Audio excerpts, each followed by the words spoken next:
أم المؤمنين ميمونة بنت الحارث الهلالية زوج النبي صلى الله عليه وسلم، وأخت أم الفضل زوجة العباس، وخالة خالد بن الوليد وابن عباس رضي الله عنهم أجمعين.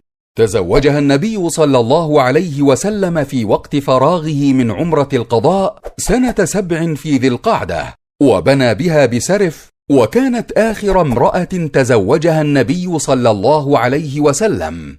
كان اسمها برة، فسماها رسول الله صلى الله عليه وسلم ميمونة، وكانت من سادات النساء.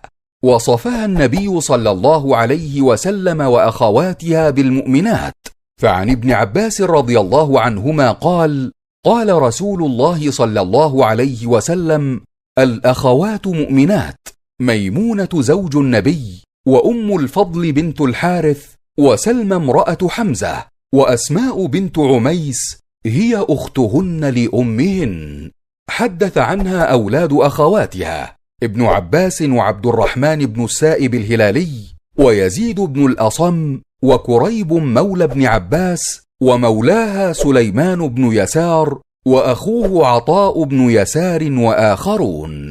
قال يزيد بن الأصم وهو ابن أخت ميمونة: تلقيت عائشة أنا وطلحة وهو ابن أختها، وقد كنا وقعنا في حائط من حيطان المدينة فأصبنا منه، فبلغها ذلك، فأقبلت على ابن أختها تلومه وتعذله، ثم أقبلت علي فوعظتني موعظة بليغة، ثم قالت: أما علمت أن الله ساقك حتى جعلك في بيت نبيه؟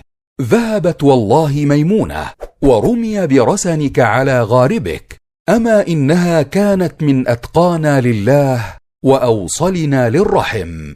ورمي برسنك أي بحبلك، والمعنى خلي سبيلك فليس لك أحد يمنعك عما تريد.